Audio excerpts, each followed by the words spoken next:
We are back with Until Dawn. I've just passed the game, so basically what I'm going to do is I decided to make a video on the bonus content. Okay, just for anyone who's wondering how I actually got on with the game, I'll just give you status and collectibles. I'm just going to give you one quick look at what I got. Okay, so for the twins, I missed one. I missed one too, which is very good. I had no help, no guide, no nothing for the game. I went straight through it myself. Okay, so the twins, I missed one there, right? So we have the 1952. I missed one, two. Still, I think that's just absolutely excellent. Like, the Mystery Man, I missed the load here. I missed one, two, three, four, five, six, seven. I missed eight on that. That was. I honestly just didn't see any more of what I did get. The totems I missed one, two, three, four, five. I missed five out of I don't know how many there. One, two, three, four, five. I think nearly 30. About 30 of them. But anyway, I did fantastic. Without a guide. Okay, the butterfly effect. I'm absolutely over the moon about this. I got them all. You know, that's just. I wanted to get all of them anyway because it was something that I've never seen in the gameplay before. Okay, so that's how I got on. So okay, the bonus content, right? I haven't a clue what the bonus content is now, right? It says meet the cast, make a scene, the signs of fear, 1,000 pages, score from stage to screen part 1, stage to screen part 2, what in hell's name, and bringing it to life. I haven't seen any of these now. I don't know how long they are, what is in them, I don't know, but we're about to find out. So sit back and enjoy. We go with the first one in the meet cast, okay?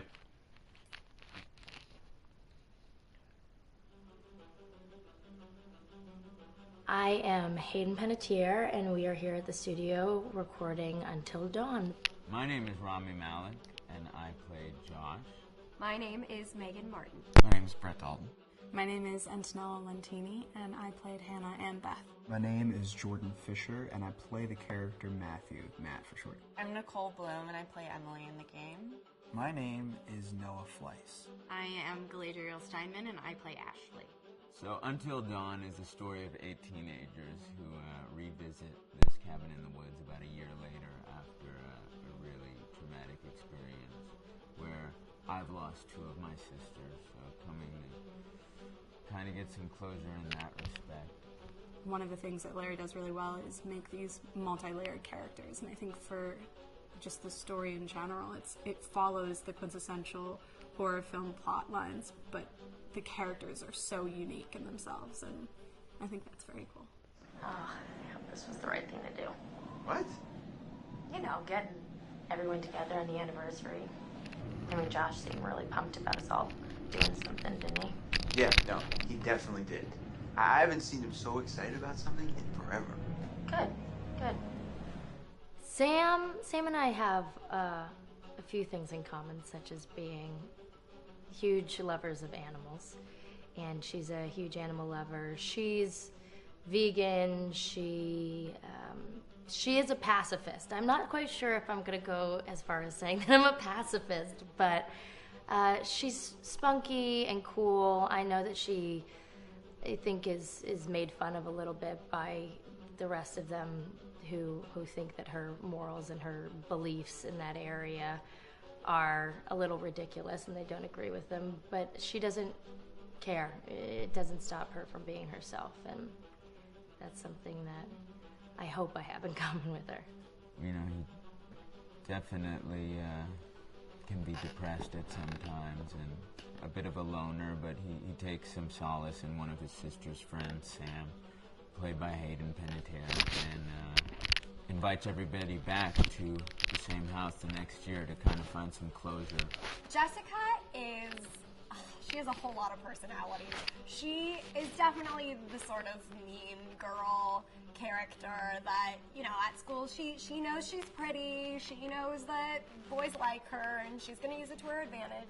He's got a big heart, and you can tell that that's very evident, especially how he treats his girlfriend, Emily, and, you know, he's kind of a meathead, but in the best way possible.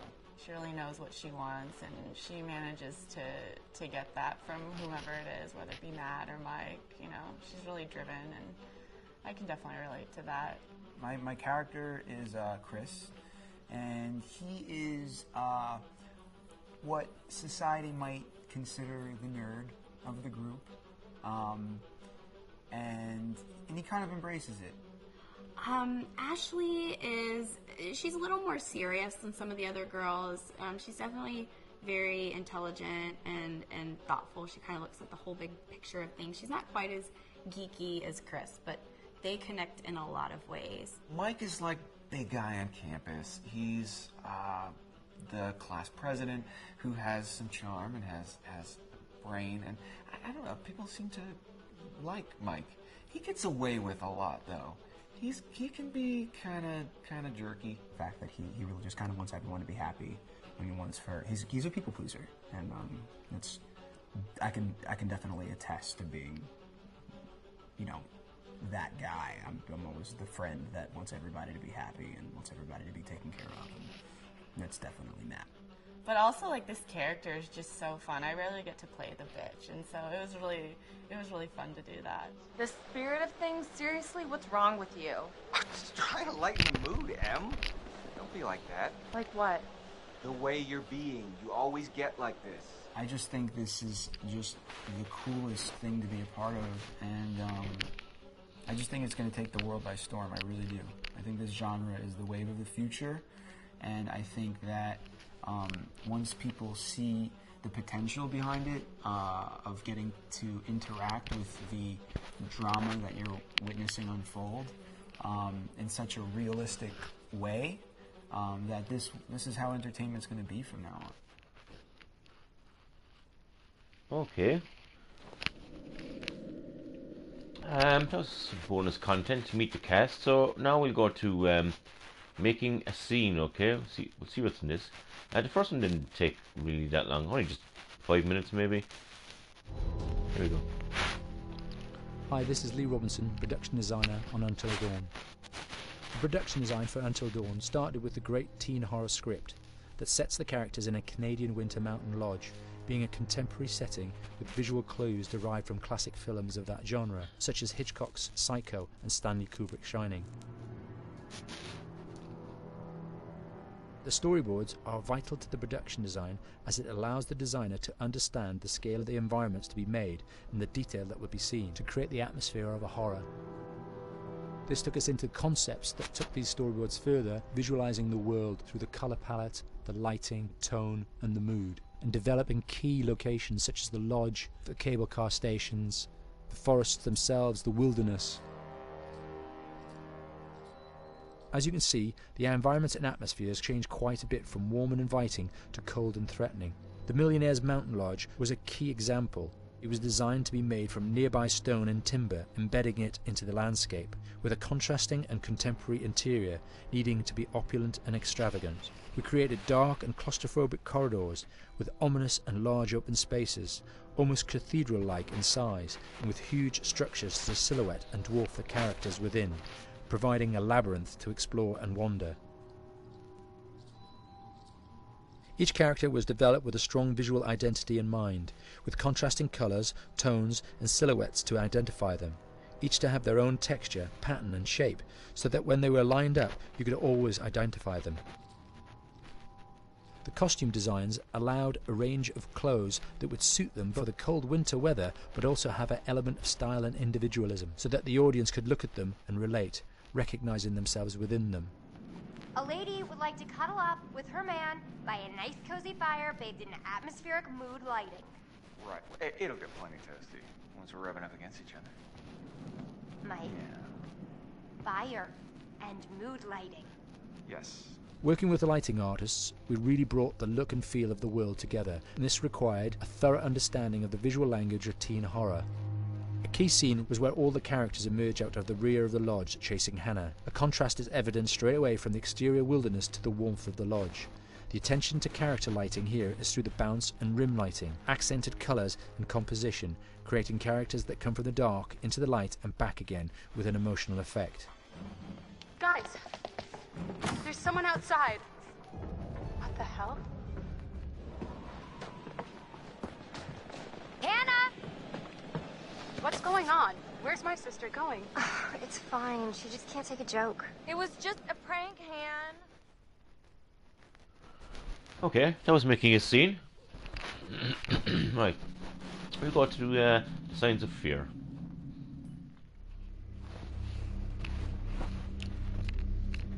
Until Dawn is a game that's full of horror, and one of the things we decided to do early on was to take a scientific approach to how scary it was. So we did experiments on people and we measured their responses to the game. We've created a test area. It's as close to a home setup as we can get it. We've recruited ordinary people to play the game and we've left them to play it on their own. You're turning the light off.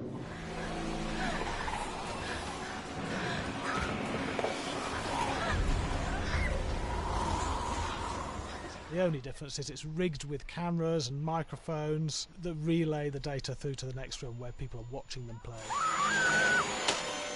Bracelet here we use for biometric testing. It measures the player's emotional response. It's called a galvanic response sensor. It makes contact with the user's skin and it measures the electrical conductivity across their skin. It's the same principle as an old-fashioned lie detector. When you're stressed, you sweat a little, very sensitive, and picks up tiny changes if the player is feeling anxious or scared. That data's fed back to a testing team, comes through as a graph. I'm so sorry.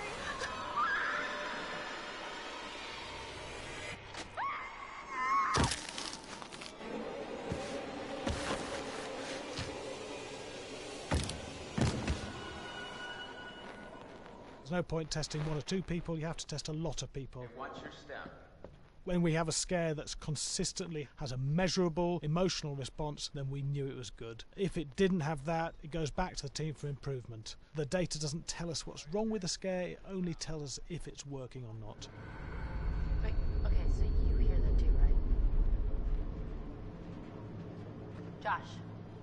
Here we have a chapter relatively early in the game. Weirdly regular. Nothing regular about it. We have to create tension and anxiety in the player so they are ready to receive the scare.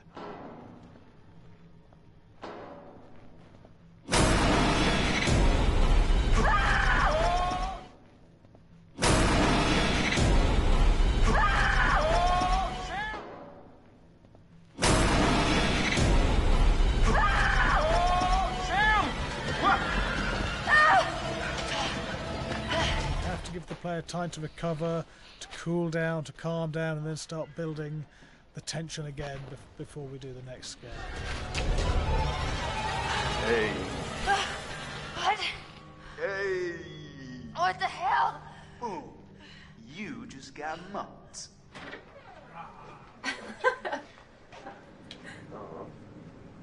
Yeah, I have such an adrenaline high from that game. There's two things we found. One is we could look at the scares, analyse if our expected scares were working effectively. Were people shrieking and covering their hands, or were they getting an emotional response from it? And being scientific about it means that we strip out people's opinions about whether things are working or not. We've got data, and we look at the data. If it's working, we're happy with it. Really scary.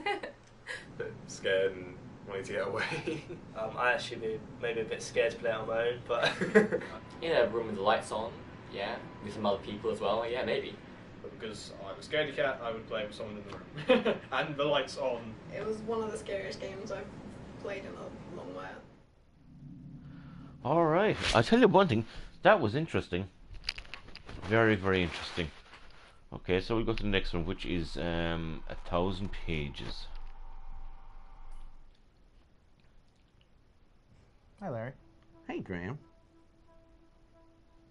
Hi, my name is Graham Resnick. I'm a filmmaker, writer, director, sound designer, and I started working with Larry Fessenden about 10, 15 years ago through my friend Ty West, who I grew up with, and have done a lot of sound design with on his films. And he was producing Ty's films at the time, and Ty introduced me to Larry. Larry produced my first feature, and we've written together on several projects. My name is Larry Fessenden. I'm a filmmaker. I run Glass Eye Pix, which is an independent production company out of New York.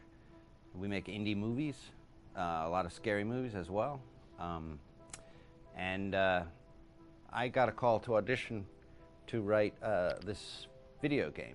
And I called my pal Graham Resnick because Graham is a gamer. And while I thought I could offer something to the idea of writing this multi-branching story, I knew that I would want Graham's expertise as a lover of gameplay, since I guess games were started. So and just as a lover.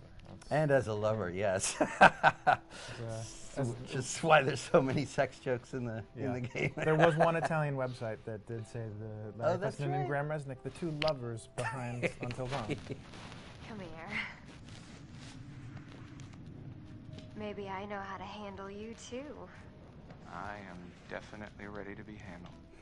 So I wanted Graham by my side. Yeah, and we got the gig, and it's been an amazing ride. Oh, hell yeah. Oh my god, she's taking her shirt off. What? Oh my god. Matt, what are you doing here? Hannah. I'm sorry, Hannah. This all got Don't out of mind, hand, but...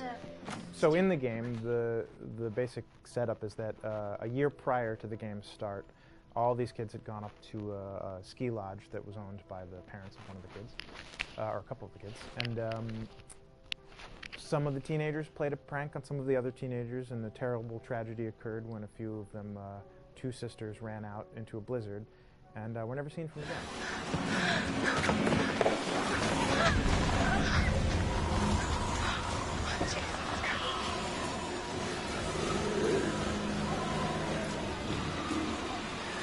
So now, a year later, this is kind of torn apart, this group of friends. They've gone through some trials and tribulations in the past year. The brother of the two girls has had a lot of psychological issues, and to kind of help him cope and help them all get over it, they all returned to the lodge a year later, back up on the mountain.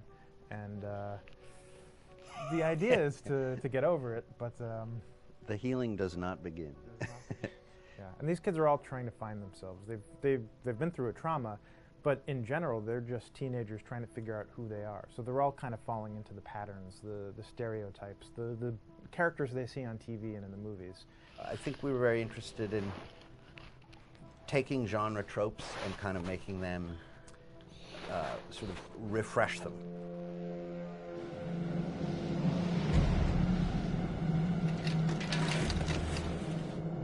Hey, did you see that? Dad said it'd just be us this weekend. We're familiar with how slasher movies work.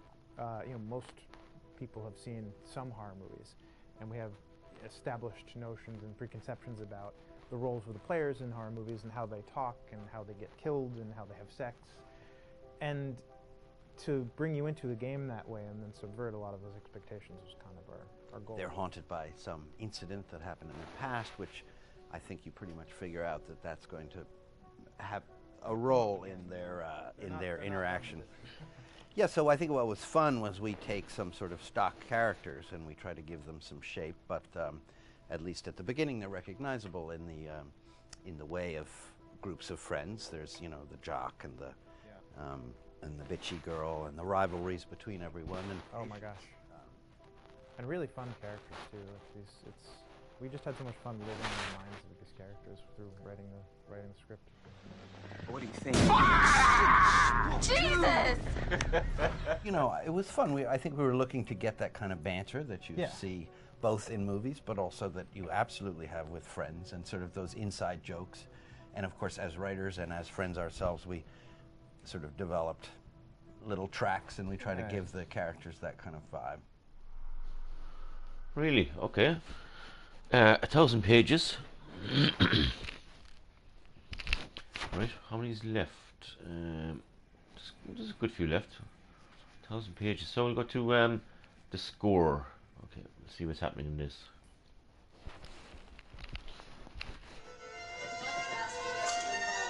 Yeah, fast and violent.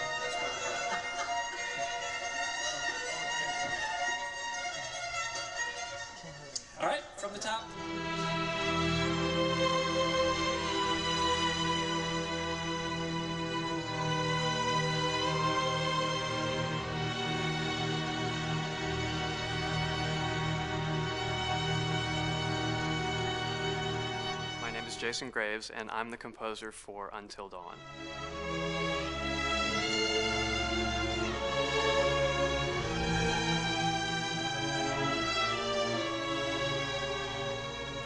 I've been involved with Until Dawn for about a year now. Originally, I was contacted by Barney Pratt, the audio director. I think that had something to do with my lineage of horror games, and hopefully not the fact that my last name is Graves, although a lot of people seem to associate my name with scary music.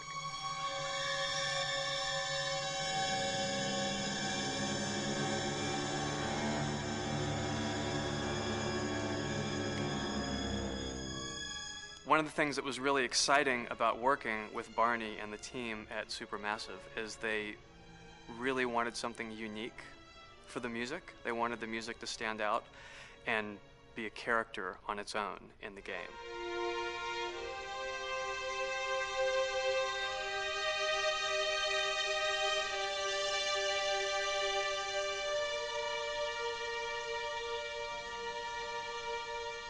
When I'm first starting on a new score, and it doesn't matter if it's film, television, or games, I always end up going to the main theme. Sometimes the developer or producer isn't even necessarily interested in the main theme at the beginning. I just want to do it for myself, because for me, the main theme is the identity of the game.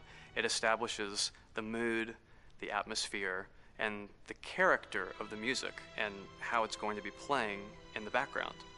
And that's what we did with Until Dawn.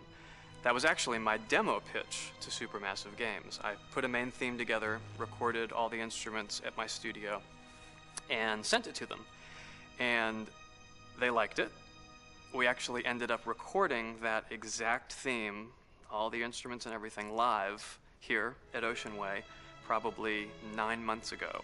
And that's what we've been using in all the demos for the game, and that's the final version of the theme that is the main theme that you'll hear on the menus and in some key pieces of gameplay.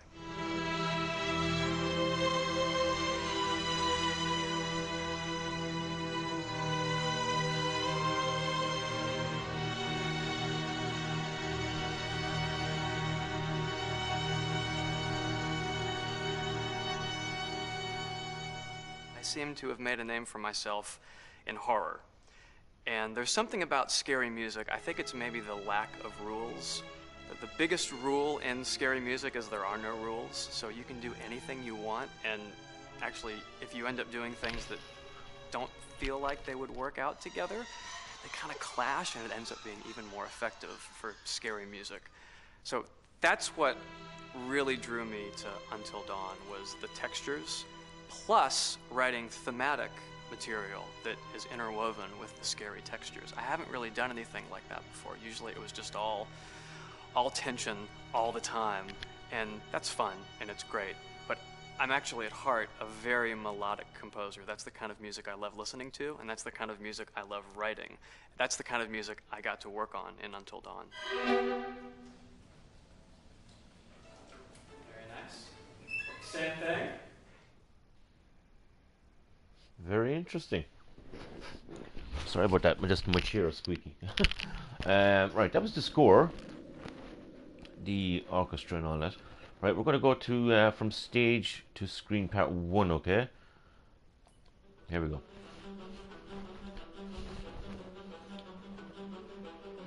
My name is Will Biles, Executive Creative Director of Until Dawn. The first part of getting a believable facial performance in-game is to capture, topographically, the actor's range of emotional expressions as separate versions of the same head. Every tiny nuance gets digitized and merged, effectively creating a model that can recreate every facial movement that the actor makes. Once the topography has been recorded, the actor's performance itself can be captured by using a predetermined set of marker points, drawn precisely on the face, and a high-def helmet cam, wirelessly linked to capture devices. The camera is the small box where it looks like the microphone should be. Outro Sam. Mark. It records in high def the movement of the dots throughout the performance that will drive the expressions captured earlier. Unlike other systems, this form of capture is far less lossy, because there are fewer interpretations between performance captured and performance rendered finally in-game. The audio is also recorded via 2 separate lavalier mics attached to the helmet. It takes a while for the actors to acclimatise to carrying around the recording devices and the helmet cams, but very soon the shoot becomes similar to any other effects shoot or a green screen shoot. The actors in these scenes are only recording facial animation, but use cursory body movements for pacing. Wait, and maybe we should all stick together and find everybody and make sure that we're all okay, so... 1-1, the year before the prank. Take 2, Mark. Other than the other actors, they have to use their imagination for everything and everywhere that they are supposed to be seeing and feeling. Idiot! So dumb! From a hot midday studio in Los Angeles to a freezing midnight mountain in British Columbia.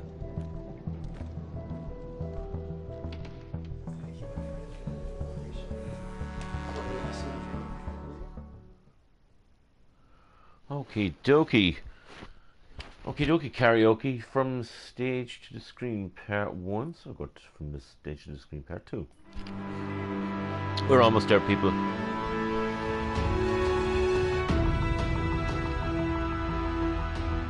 Because Until Dawn has a dynamic, ever-changing story, the facial performances and the body performances are recorded separately with different systems.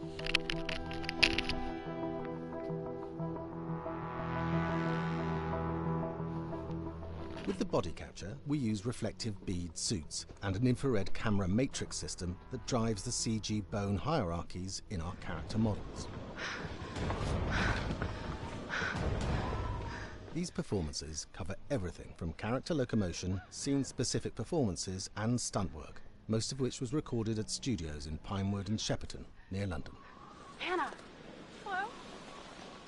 Combining all the elements seamlessly in the final game becomes a formidable editing and logistical task. Every variation, both physical and emotional, must be combined in these multi-edits.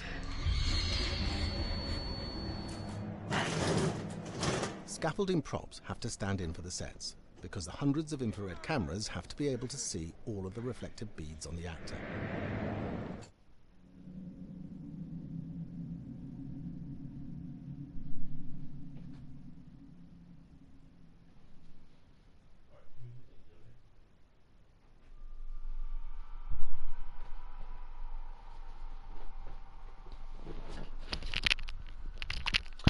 Alright, that was from stage to screen part 2, so we're going to go, what in hell's name? Here we go.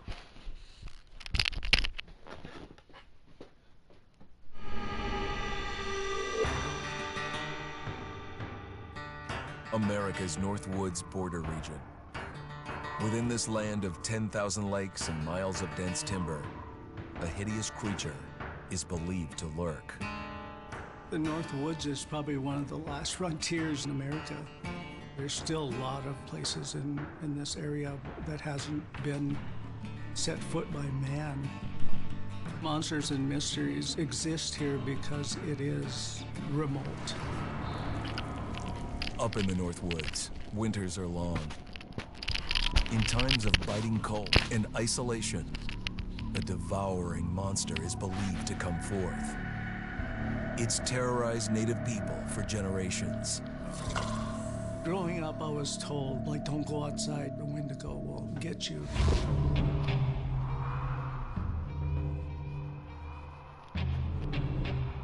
Among the traditions of the northern Algonquin tribes is the Wendigo, a monster that can seize hold of a person to carry out its hunger for human flesh.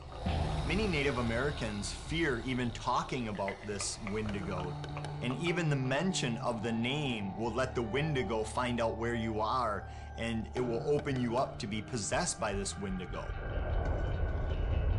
The most famous case of a Wendigo possession took place in 1879. In the deep woods outside of Edmonton, Alberta. Swift Runner, a Cree Indian, was a trapper and a guide. He had left town the previous autumn with his wife, 6 children, and his mother. But when Swift Runner returned in spring, he was alone. Swift Runner came into a nearby village telling this heartbreaking tale. I had to watch them starve to death. Of his family being killed by starvation, and that he was the only survivor. My whole family gone. It wasn't hard to understand a family falling victim to a brutal winter. To even not. Yet something was suspicious about Swift Runner. He was a strapping man, and he came into town weighing over 200 pounds. It didn't look like somebody who had just weathered a terrible winter. He wasn't malnourished, didn't look like he was starving. He looked healthier than ever. After a few nights, it became clear that something was wrong.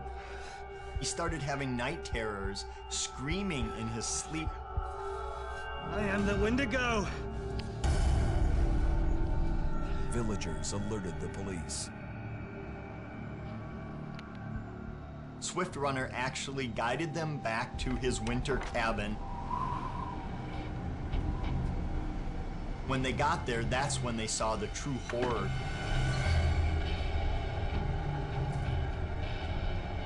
Human skulls were scattered around, many bones, some of which had been snapped in half, and the marrow inside had been drained.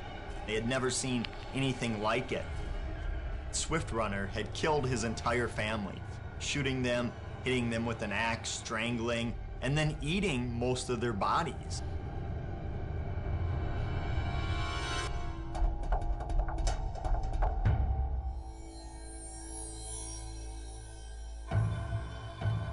Right up until the moment the noose was on his neck, Swift Runner swore the evil spirit of the Wendigo had possessed him and twisted him into a cannibal killer. When he was on the gallows, Swift Runner himself said, "I am no longer a man."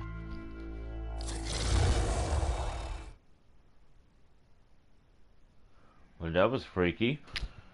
That was what in hell's name? So we're on the last one here, right? Bringing it to life. Now this should definitely be freaky. Also, when I went through them all, the new on the left hand side there in red writing, new disappears if you watch it. Okay, here we go. Last one. Just move over there. Go on, move. Let me say what I came to say. I'm here to tell you what you're up against being back on this mountain. You should never have returned. I don't know why you did after what happened last year. You mean with Hannah and Beth? Yeah, how could you know without being involved? I don't take kindly to you kids coming up here to my mountain. Your mountain? The mountain don't belong to me, it's true. But it don't belong to the Washingtons. This mountain belongs to the Wendigo. Hi, this is Lee Robinson, production designer at Supermassive Games. Understanding the ancient myths of the Wendigo was key for their development that helped the visual look. Through sketches and concepts, these elements were visualized, such as eyes being milky, almost dead, with loss of lips and eyelids due to frostbite, fangs growing and arms and legs getting longer, with skin hardening and thickening to look snarling and menacing, yet withered and lean. The hell was that? Another Fingers and toenails extending like claws, allowing them to climb effortlessly. We made them look gaunt and weathered, and having ragged remains of clothes they wore. Blood-stained and rotten, with patches of hair still remaining, they retained strong skeletal limbs, which enable them to be agile and quick through the environment. Where are you? My name is Jamie Gallipo, animation director at Supermassive.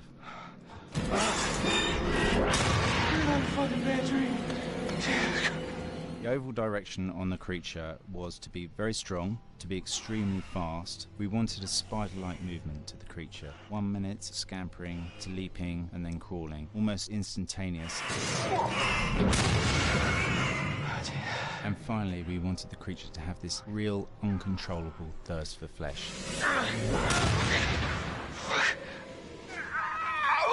From a sound design perspective, the Wendigo is a real challenge. For the main vocalisations of the Wendigo, we used our own vocalisations, various different animals from the exotic to the farmyard, various plugins and processes to gel these sounds together and keep a human resonance behind that voice, telling the backstory of the Wendigo. Knock. During the chase sequences, the anger of the Wendigo is felt by encircling breaths, screams and screeches that essentially chase you as you're being chased by the Wendigo.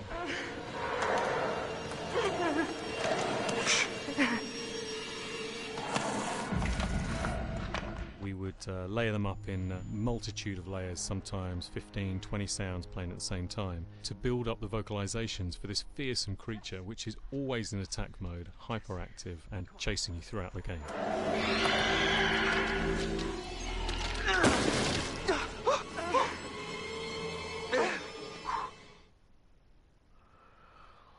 Oh boy. Well, that's it for the bonus content. You've seen them all. Very interesting. From the cast all the way to the end where the monsters are, to the animation. Yeah, it's definitely worth having a look. So that's the bonus content. So I hope you enjoyed it, and I'll catch you all in the next one. Goodbye.